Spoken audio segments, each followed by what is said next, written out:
You put shorts on Supergirl, and I remember a very big portion of the fanboy community was not happy about that back then.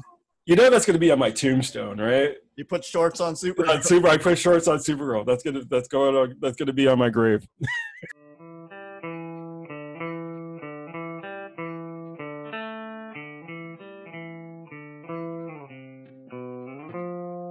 Welcome back, everyone, to the Comics Cube. Today, I am with Jamal Igle.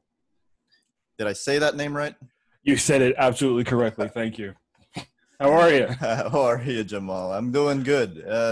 12 hours apart is not a bad time difference. No. It's not too bad, actually. I've wrapped up work for the days. Made dinner. Spent time with the family, so I'm good. Yeah, you're wide awake. I'm wide awake. That's pretty good. Absolutely. I'm gonna ask you about the first thing I'm gonna ask you about is the Wrong Earth. All right. Which is resuming next year. Yes. I started working on the first issue of it's the official title is The Wrong Earth Night and Day. So it picks up about a year after the events of the end of the first series. And for the people who don't know about The Wrong Earth, the basic premise is there's two versions of the same hero. Dragonfly, who is from Earth Omega, which is sort of a dark dystopian Earth, and Dragonfly Man, who's from this sort of hip and happening, I tend to think of it as sort of a pastiche of the 60s, 70s, and 80s. But very much in that sort of 60s Batman, Green Hornet sort of vein. So in the first series, they end up on each other's relative versions of the Earth, dealing with each other's sidekicks and villains while chasing their nemesis, a character called Number One. So, and like I said, the new series actually picks up a year after the first series, where we find Dragonfly adjusting to life on Earth Alpha, and Dragonfly Man disturbed by his life on Earth Omega, but handling things in a very Dragonfly Man kind of way. That's exactly my next question was going to be how you would have elevator pitched this to somebody who didn't know what it was, and you just did it. Okay. Oh, no problem. And it's written by Tom Peyer. Yes. Who loves the multiverse. He was one of the guys who was behind Hyper Time way back then. Yeah. Do you think that there's a big market now for multiverse stories? I mean, given things like Avengers Endgame, Spider-Verse, Into the Spider-Verse. Yeah. The Flash, they do a lot of it. Flash. I think a lot of it actually, most people probably starts with stuff like the TV show Slider or Fringe, where they dealt with the concept of the multiverse first, and I think that's probably where it sort of got into the public consciousness, and then it's kind of steamrolled since then. But when you think about it, we've actually had even going back to Star Trek with Mirror Universe, and whenever there's something dealing with doppelgangers, whether they're clones or cousins, or my personal favorite from Knight Rider, which is Garth Knight, the ne'er-do-well son of the guy who basically kidnaps Michael Long, renames him Michael Knight, gives him his son's face, and the only difference between the two is he's got a cane and a goatee. So I was born in 82 when Crisis on Infinite Earths happened a few years later, and I started reading comics. And one of the first things I ever read was that the multiverse is too confusing. Was that ever true? Oh, what, the DC universe, the DC multiverse? I never found it confusing personally, because I think they did a really good job even before that, because you started with stuff like, you know, JLA, JSA, Crisis on Two Earths, and they just kept building ever since. So you had like, you know, for the average DC fan, the concept of like there being multiple versions of Earth was, you know, kind of already baked into the cake. So by the time you get to Crisis on Infinite Earths, and then you expand it to all of these different versions of all these characters that have popped up all over there, and then some new ones, you know, like Alexander Luthor, the good Alexander Luthor from Earth 3, who I don't think had ever appeared in an actual comic before then. No. But I personally never found it confusing, but you know, I can understand why people would see it confusing. But I don't think kids really find like the whole multiverse concept that confusing. I tend to think it's us fanboys who make it more confusing than it should be. Probably, but I think more often than not, we tend to kind of the need, especially, you know, for longtime fanboys like you and me, we have this tendency to want to have everything be canon and have everything make sense and have everything age up also as we become older and more, you know, sophisticated, for lack of a better term. With The Wrong Earth, you mentioned, you know, the Batman, the Green Hornet for Dragonfly Man. And when I asked you about this last year for Dragonfly, you said that you were influenced by a lot of the darker versions of Batman, and one of them was the Zack Snyder version. Right. I follow you on social media. I know your feelings on the Zack Snyder of these characters. I feel like there's something to be said here about you still finding inspiration in things that you don't like, though. Well, I think that's very true. I don't think you can get around it. I mean, you know, it, especially right now, is the most prominent version, I guess, until, you know, the Batman comes out next year. But it would be, I would be lying to say if you know, let's keep in mind, I have seen Batman versus Superman, and I've seen Justice League. I've seen both of the movies a couple of times at this point. And yeah. Well, you want to give it a chance? I did, actually. Yeah. My first viewing Batman versus Superman was definitely, you know, it was months after it left the theater. I wasn't paying money to see it. That's for goddamn sure. But I wanted to give it a chance, and I was thoroughly disappointed by it. And it's the same problem that I had with Man of Steel. It's all structural things. It's all things that it seems like in the zeal of Zack Snyder and David Goyer in particular to try and go left where other people would go right in terms of how the characters are portrayed so that they can make them different, and, you know, always searching for that false sense of relevancy that they try to, especially for Superman. You know, everybody tries to make Superman relevant, and I always feel like Superman works better as a character if he's just a little step outside. You know, he's a guy with, you know, who was raised with older values. You know, he's a guy from the Midwest. He's a guy from the heartland of America. So, but he was raised by good people who raised him to do the right thing because it's the right thing. You know? Yeah. And, you know, for me, Superman always comes down to one sentence: is "I'm here to help." And that seemed to be something that was missing from Man of Steel, because it seemed like everything that he was doing was reactive instead of proactive. With Batman versus Superman, they tried to show glimpses of it, but he seemed tortured by the concept.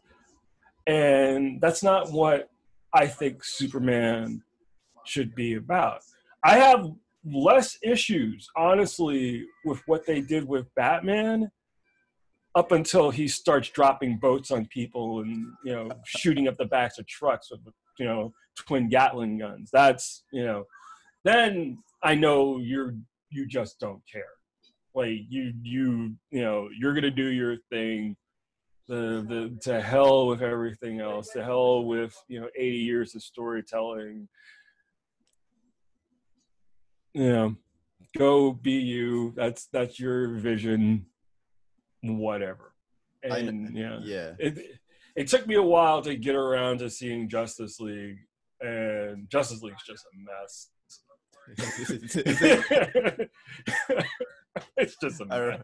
I know someone who loves Justice League, and I said something maybe like, I think maybe it would have been a great movie in 2010, but oh yeah. and then he like loved Justice League, and then like Infinity War came out a few months later, and he just went, well, now that's just embarrassing. That's just embarrassing. What about for Justice League?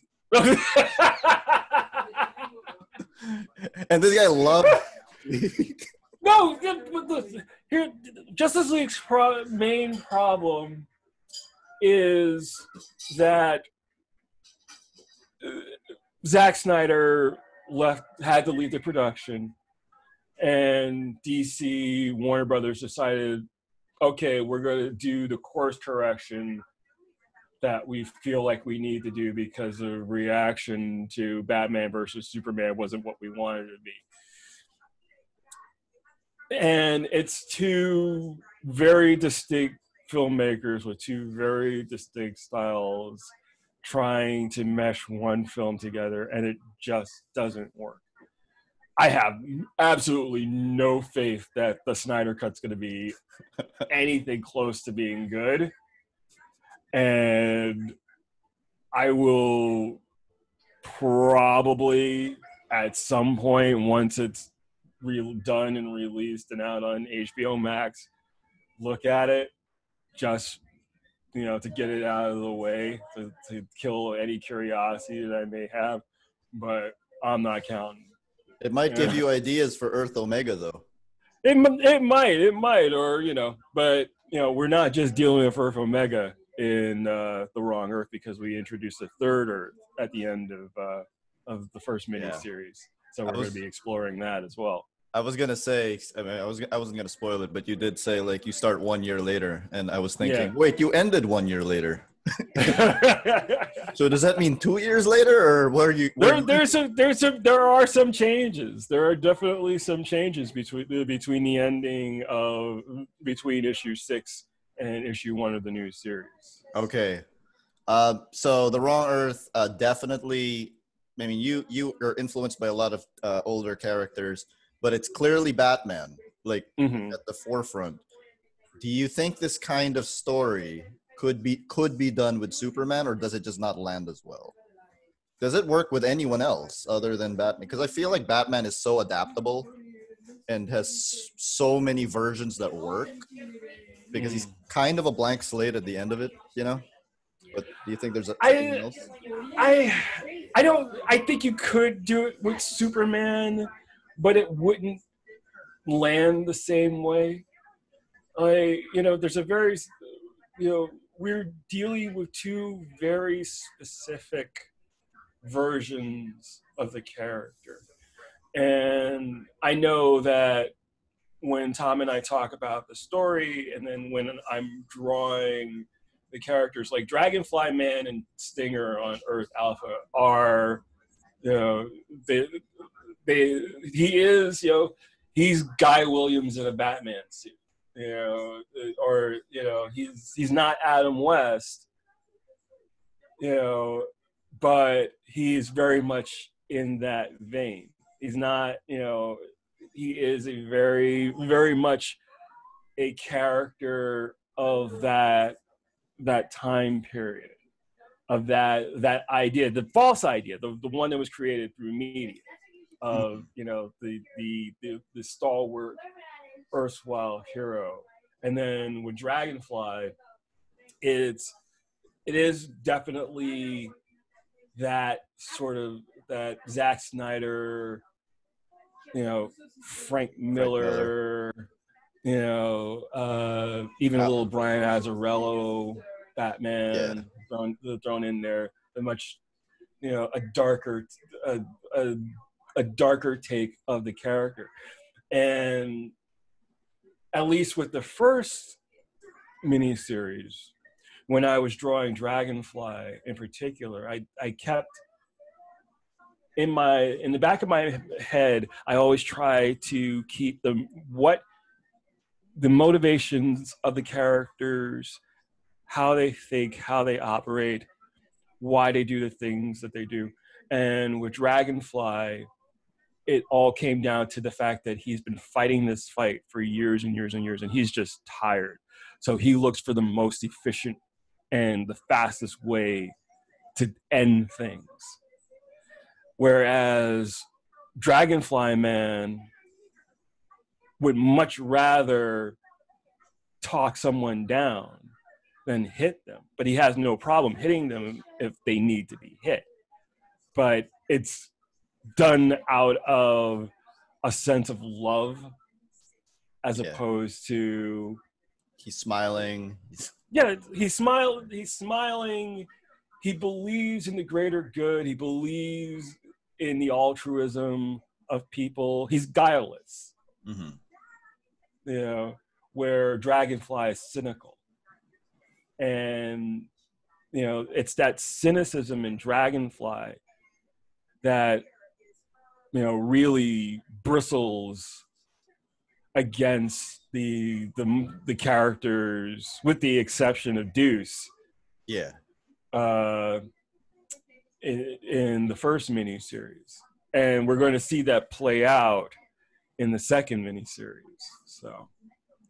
So question, when people do multiversal stories, a lot of the times the doppelgangers end up looking mostly alike. And in the Wrong Earth, you really make an effort to make Dragonfly Man different from Dragonfly, not just in the way they look, but also like their body language, and everything.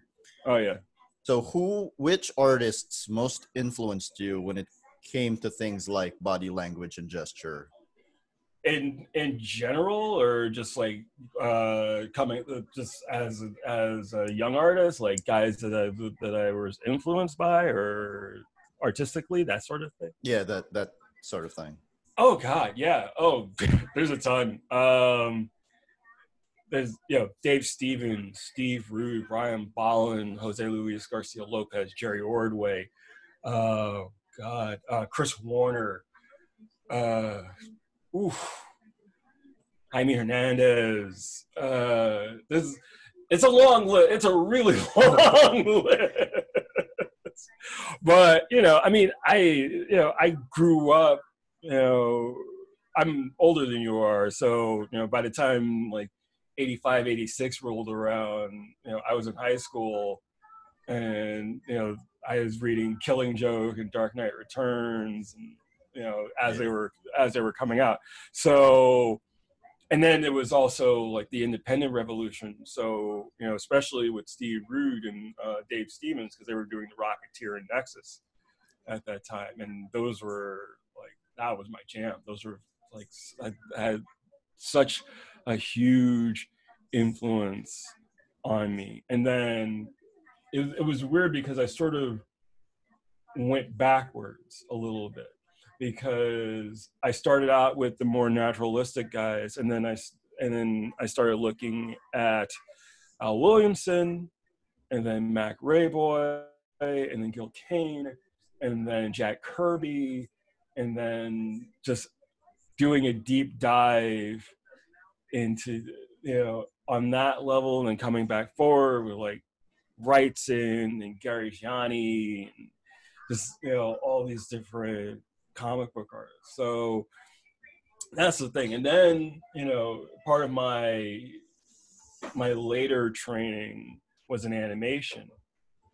So a lot of what I do in terms of storytelling is things that I picked up doing storyboards. So learning how to have characters emote, doing more squash and stretch in my work helped loosen me up. Being able to tell a story, because I was working on a CGI cartoon at the time, and I didn't have to do like final art on the boards. I just needed to get the gestures down.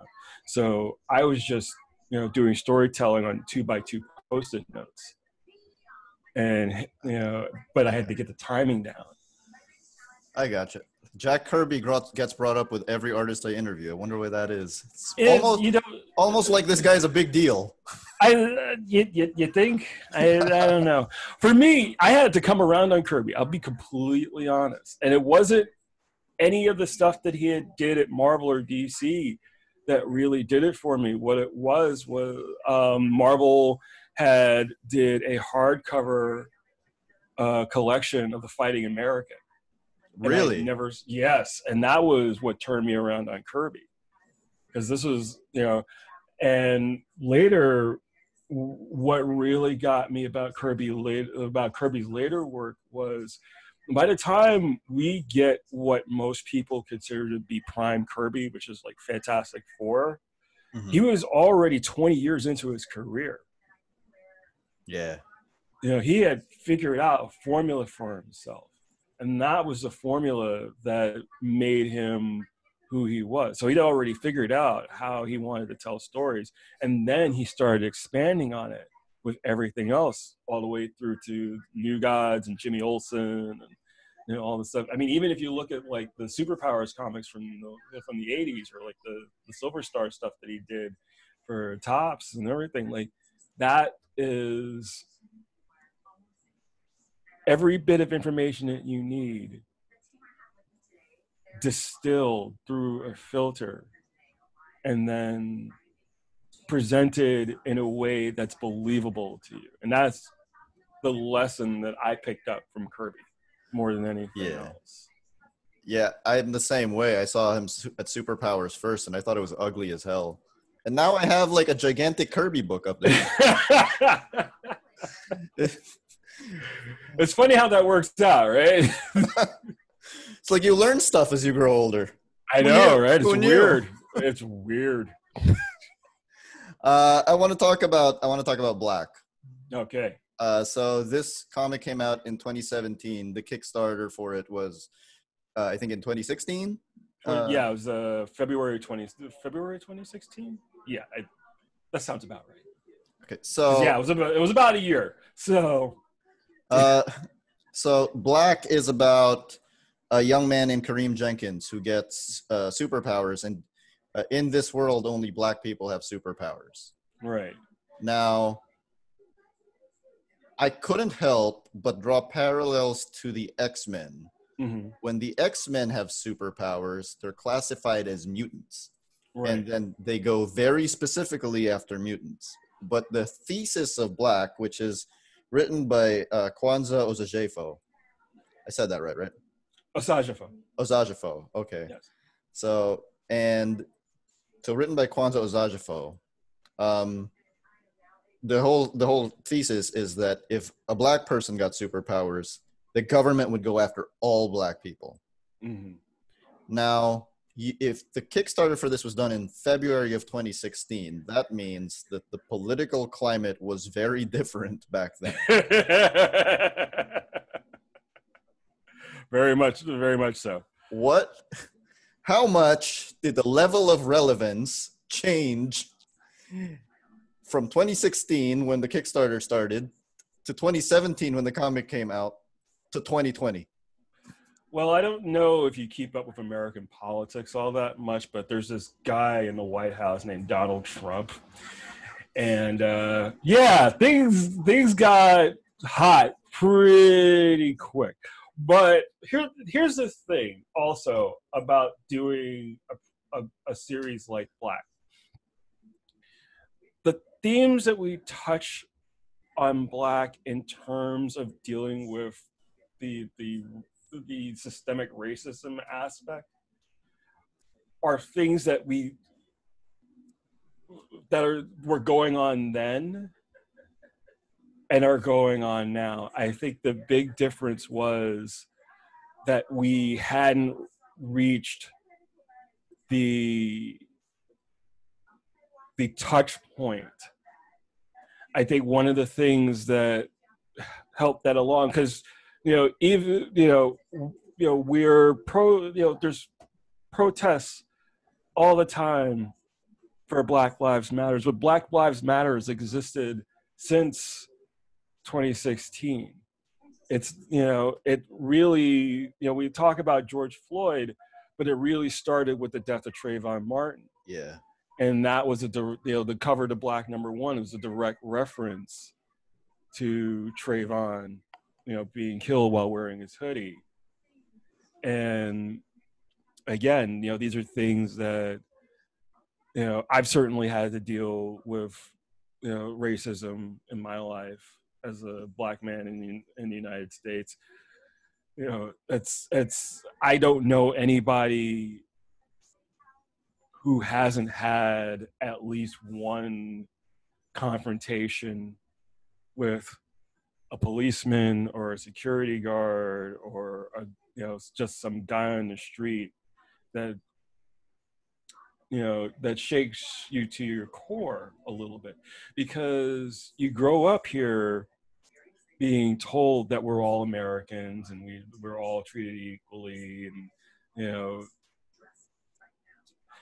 and it's not true, unfortunately. We want it to be true, and that's one of the things that people have finally seemed to have grasped, is that there is a disparity in terms of how people are treated, not just in terms of race, but gender, sexuality, everything. There's anything that is a minority in the world, not just in the United States, but it's happening everywhere in the world.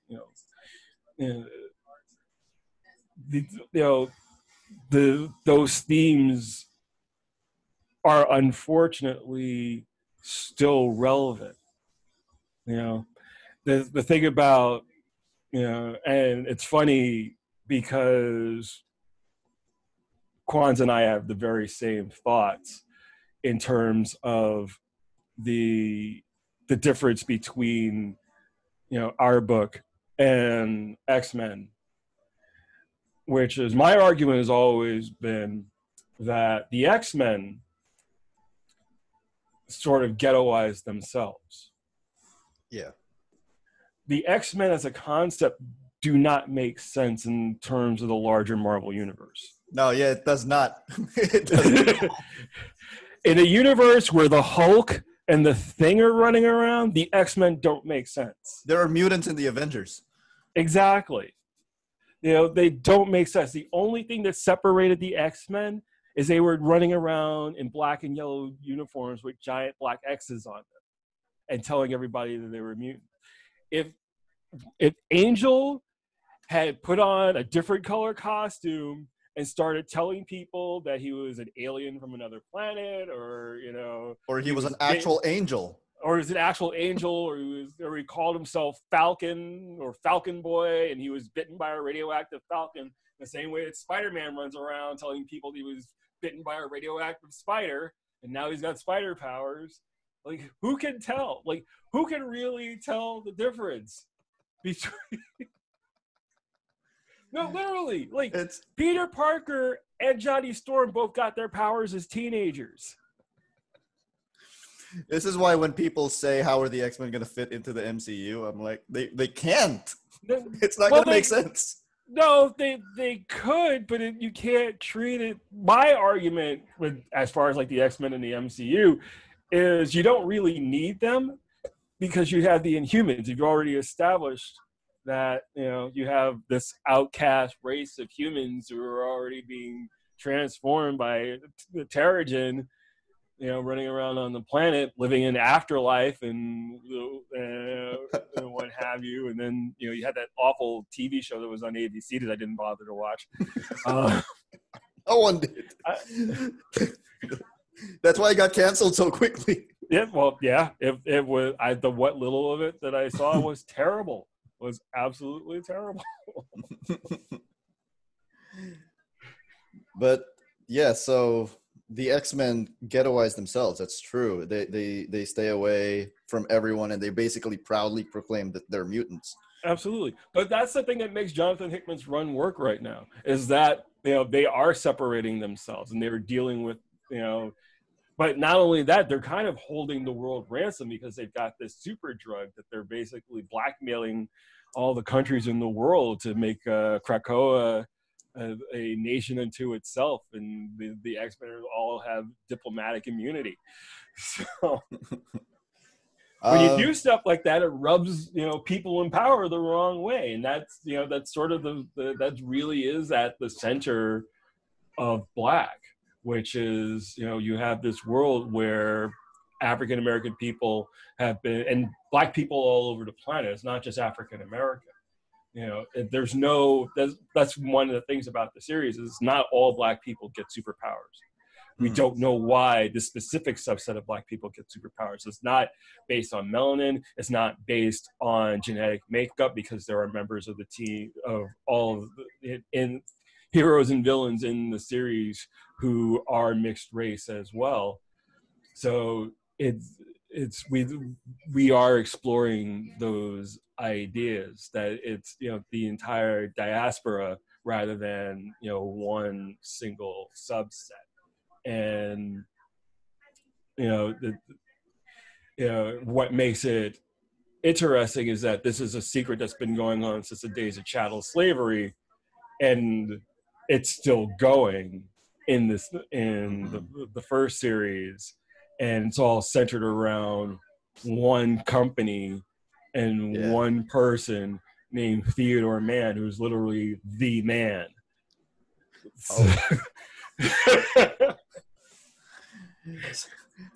Did not pick up on that. Will those questions be explored in the sequel, which is called White?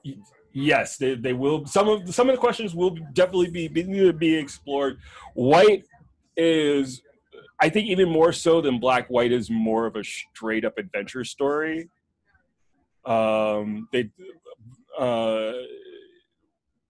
Kareem in Black is just becoming part of this world. And then, speaking of books with time jumps, White takes place 3 years after the end of Black. I'm noticing a pattern here with your work. It's not my fault. Blame the writers. It's not my fault. So before I move on to my next question, I just want to back up a story of yours. I lived in the States for 5 years. I had an encounter with the police. Oh yeah, and I'm brown. I'm not Black. So well, no, but again, like I said, it's not just about Black people. When and especially for those of you who are listening who are still questioning what the whole Black Lives Matter thing is, it's not that we're saying that all lives don't matter. All lives do matter, but particularly in the United States, we're only 13% of the population, and we by capita are killed more often by police and by gun-toting rednecks, for example, or who decide that we're in the wrong place at the wrong time, or in the wrong neighborhood, or dating the wrong girl. There's a pattern to it. I had a white friend who was painting a house, and I went to go pick him up, and we were waiting for the owner of the house to come back to pay him. So we were standing outside the house. That's literally all we were doing. We were standing outside the house that he had just painted, and then the cops pulled over and started questioning us. And whenever I look back on that now in the context of 2020 and these times, right, I'm like, if one of us had been Black, or if he hadn't been white, I don't know what would have happened. It would definitely have been a different conversation. I can guarantee that, at the least. I think one of the things that has made it much more to the fore now, as opposed to 2016 even, is that everybody's walking around with a video camera in their pocket. and they're recording everything, and they're posting everything, and there's so many platforms, where you can post videos and you could say this is wrong, and people could see that this is wrong. They finally released the body cam footage from George Floyd's execution. Let's call it that's what it was. What it was. I couldn't watch more than a couple of minutes of it because he knew, like he could tell. I mean, he was scared out of his mind. He could tell that this was going to go badly, the way that they were handling it. That they handled it the wrong way. They absolutely handled it the wrong way. So, yeah, I know what you mean. Actually, for me, the cop I was most pissed at was the Asian cop. Because I'm like, that just makes it worse, though, right? I'm like, what are you doing, dude? What are you doing? Well, have you ever heard the saying, "Not all skin folk are kinfolk"? Yeah. Yeah. There's a lot of guys who kind of look like me, who don't think they're anything like me. Because it hasn't happened to them yet. Exactly. Yeah. But I wanted to talk about your work on Molly Danger and Supergirl because you are a very positive force for female representation in comics. You put shorts on Supergirl, and I remember a very big portion of the fanboy community was not happy about that back then. That's going to be on my tombstone, right? You put shorts on Supergirl. I put shorts on Supergirl. That's going to be on my grave. You know what? I don't have a problem with that at all. I don't want to. I don't want to claim being like a positive force or anything like that. I just did what I thought was logical for the character, what I felt like, I mean, that's basically what it came down to. Sterling and I wanted to do something that felt natural as much as you can with a superhero title. And, I wanted Kara to feel real. I wanted her to react like a teenage girl. I don't know if part of that was, growing up with as many women as I did, or or having as many women in my life on a regular basis as I have. But there was definitely a big influence on both Supergirl and on Molly. Yeah. I mean, of course Supergirl would wear shorts.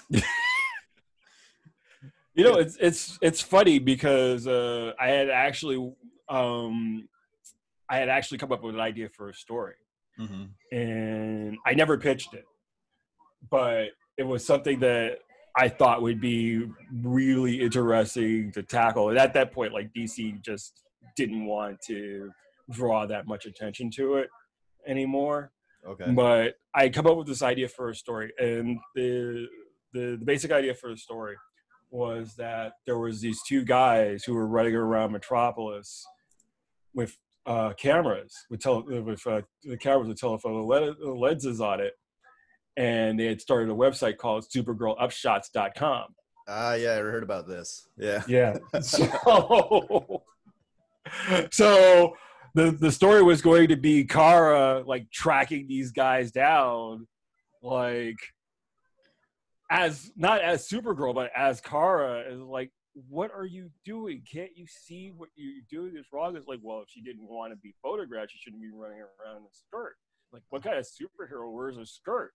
And just make it a conversation on, the attitude that some guys have when it comes to women and women's bodies and how women should be treated. And, I don't know if it was good, it might have been, especially at the time, I think it might have been come off as preachy, but, these days they'd publish that today. They probably would. I I just, one of the things that made me feel very uncomfortable when I was approached about doing a series is that I had read some of the original story arc, the Jeff Loeb, Michael Turner stuff, and then later on, and with every consecutive issue, like her crop top kept getting shorter, and like riding up underneath her boobs, and the skirt kept getting thinner and thinner, and this goes back to me being, I'm a huge Superman fan, and this goes back to, for me, the S represents something more, and I felt like she wasn't being portrayed either realistically or heroically. It felt like a 40-year-old guy's idea of what an edgy teenage girl is supposed to be. And as a 40-year-old guy without, a daughter, basically. Yeah. And it turned me off from reading the book. So when I was originally approached about doing it, I wasn't sure if I wanted to take the series. And then when I went to meet with Matt Idelson, who was the editor at the time, the first thing he said to me was, I never want to see Supergirl's panties again. Okay. And it was just like, done. Easy. Perfect. Absolutely. I actually had pitched a different variation on the costume that included the shorts. I should actually correct this for the record. They aren't separate shorts. It's a skort. It is a skirt short combo. Wow. Like one of those anime things. Right. But what ended up happening was Nia Rufino, who was the colorist of the series, miscolored the shorts in one issue. Oh. And that's supposed to be red. Right. They were supposed to be blue. Okay. And she colored them red. Mm-hmm. Because remember, her skirt at the time was blue with gold trim. So the leggings were supposed to have a gold trim with a blue seat. So she colored the red instead of blue, and that was when everybody realized, oh, there's something on under there. And then next thing I know, it's being picked up on blogs and NPR, and people want to do interviews. It feels like one of those things that like fans make a bigger deal of than it should really be, right? It became a much bigger deal than it ever should have been. Supergirl is one of those things that I continue to be proud of the work that Sterling and I did, and I have no regrets about anything that we did on that series, and I really wish that we could have done more. There were things that we wanted to do that ended up getting cut out or shortened for time, and in space, and the changing winds of monthly comics and everything else. But the majority of the Supergirl fan base was very welcoming and very loving and embraced us. Yeah. And then those few guys who we took their comic book porn away from them. They're so loud. Yeah. Oh God, they're loud to this day. They're always loud. Guys, the internet exists. It's easy to look for things. I can point you to some websites. The first one would be Google. Yes, exactly. You created Molly Danger for your daughter. Yes. What was that? How did that feel like, and how did she take it? Did she love it, or she loved it? She is Molly's biggest booster. It's nice, honestly. Katie this was 2012, so Katie was 4 when I did Molly, and so she's kind of grown up with Molly Yeah. you know, in the house. She's 12 now, going on 25. Uh, but yeah, no. Is she also playing Hamilton on repeat like everyone her age right now? No, so her big thing right now is like Roblox, and she watches like weird videos on YouTube, like meme videos on YouTube. Okay. Yeah, she liked Hamilton. She didn't love it. She liked it though. Okay. Although I did end up showing her Bugsy Malone the Okay. other day, and she loved that. She absolutely loved that. So she likes some musicals, but you know, I think Hamilton's a little bit too grown up for her. Yeah. But yeah, Molly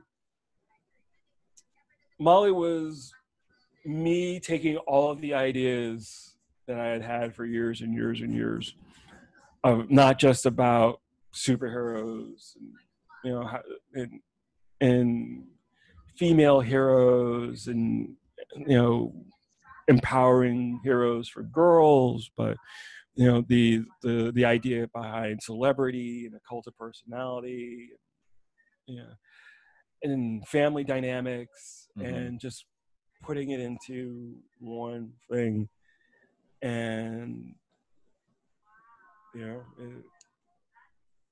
Yeah. it's It means a lot to you. It does. She does. She has a life of her own, and I'm, you know, as you know, I'm still working on the second book, which has taken way too long. But the world got away from me, and now it's writing itself. Yeah, absolutely. You know, it's been, you know, there were a few years where just, you know, necessity took over, and you know, I needed to be the breadwinner for a while, and Yeah, you know, didn't have the space to work on it, and you know, but you know, but it'll get there. It'll get there. You're the sixth person I've interviewed for this channel, and I noticed that you are the fourth one to be working with Kickstarter and crowdfunding. Do you think Kickstarter has changed the game for making comics? Oh, I think it has absolutely changed the game. I think crowdfunding, like even if you know, Backer Hub or Kickstarter or Indiegogo, like whatever way you decide to do your campaigns, or even if you know, do something like Taptastic or, you know, Panel Syndicate, you know, where you're, you know, releasing things in chapters and doing it that way, and you know, having people pay, you know, whatever, or Patreon is another good example of doing it. I think any way that you can find to finance your project, even just a little bit, if it helps a little bit, I think, you know, you should take advantage of whatever opportunities are there.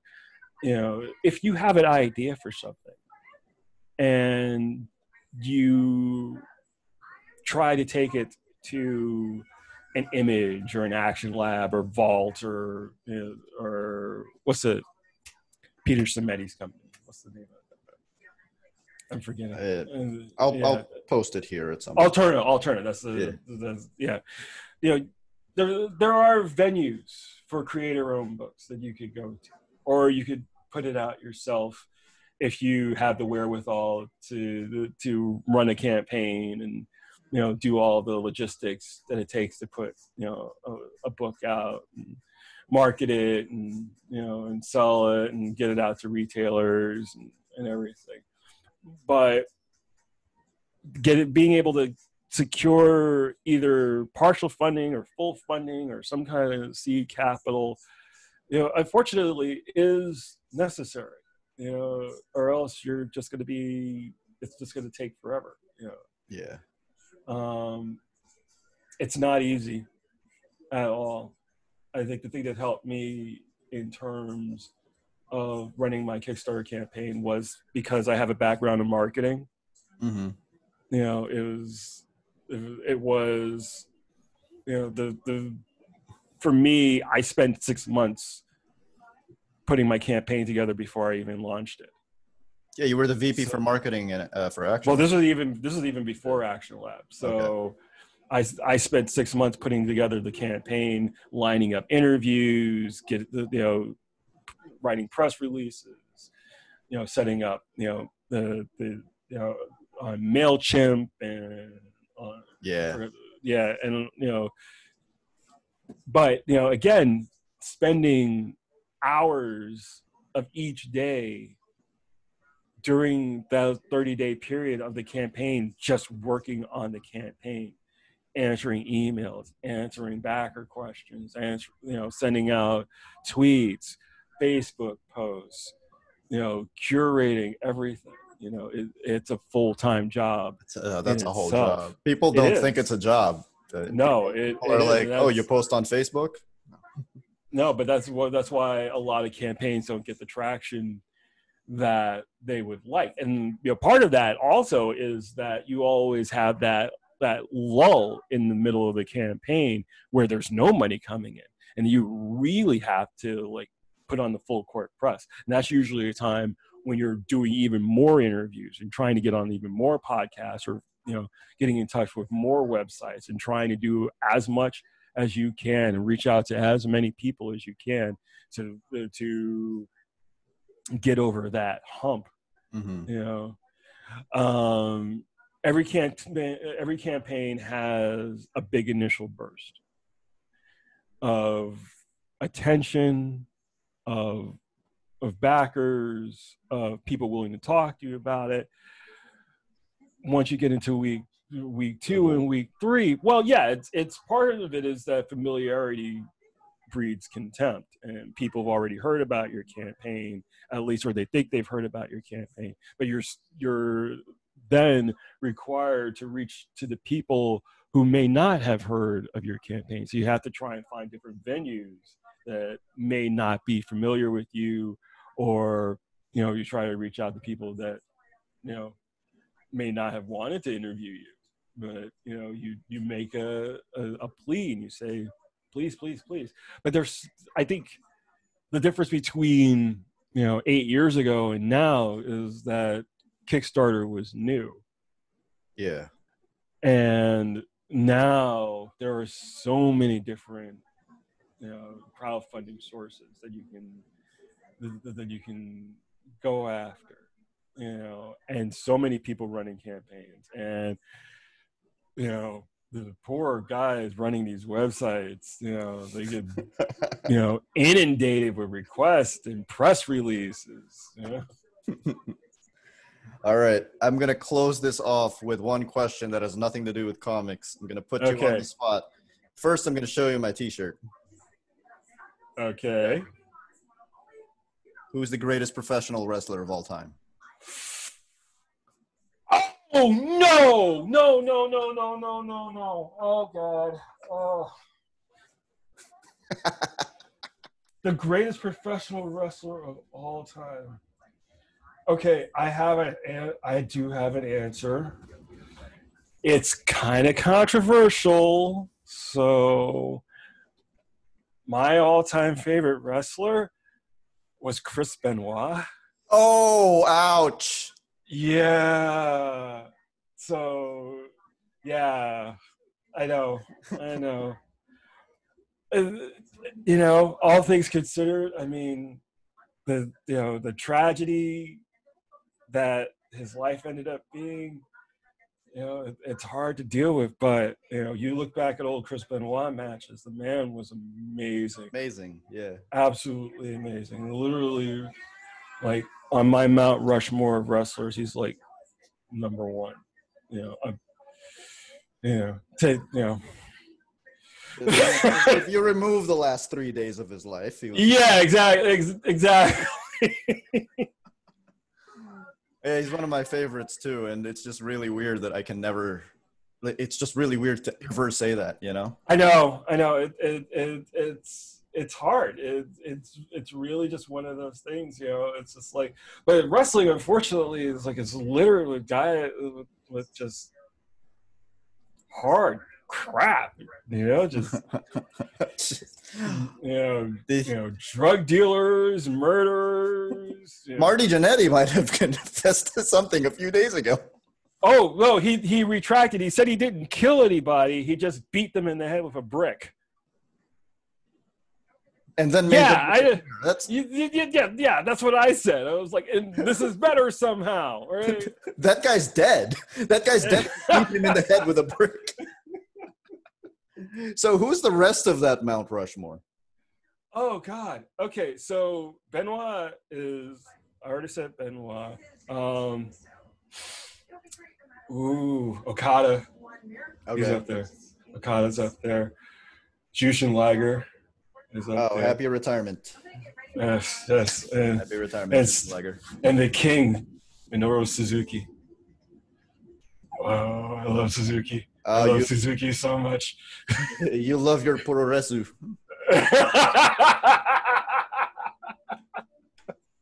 That was one of the things. You and I were in Japan at the same time a few years ago, and I was like, There's no wrestling out right now. Yeah, I know, it sucked. I went by the Tokyo Dome. I'm just like,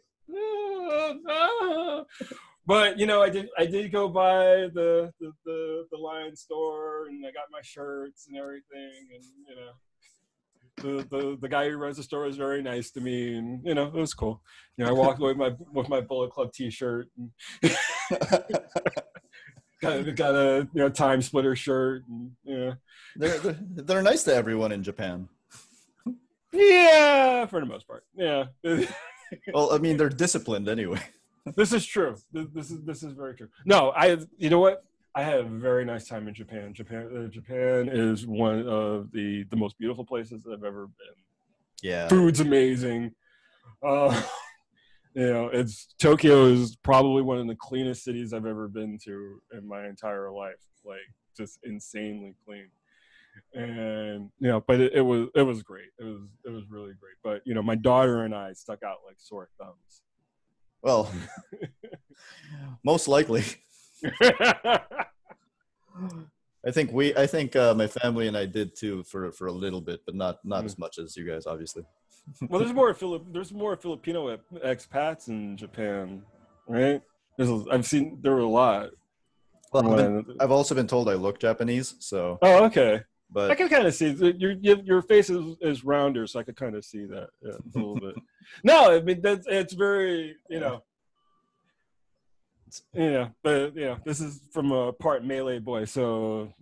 No, but I mean the thing in Japan is you'll stick out if you're not following their rhythm, So we get to a stoplight and it says don't cross, and there are no cars. So here in the Philippines, if there are no cars, it says don't cross, you're going to cross. So we were getting ready to cross, and we realized no one else in Japan was doing that.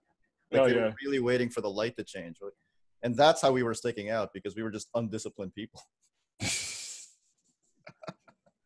It's like, oh yeah, those are foreigners. Yeah. Well, I've been told that, if you don't live there was less, they didn't expect you to be 100% aware of what you were supposed to be doing in terms of like following the rules and everything. So, there was a phrase that my friend Seb, who was living there at the time, told me that one of his Japanese coworkers told him, which was the nail that sticks out gets hammered in Japanese society. So, there's a counterculture in Japan that you notice, but it's also a very disciplined counterculture. All right. Thank you, Jamal. This was a great talk. Oh, it's my pleasure, man. Thank you for having me on the show. Thank you.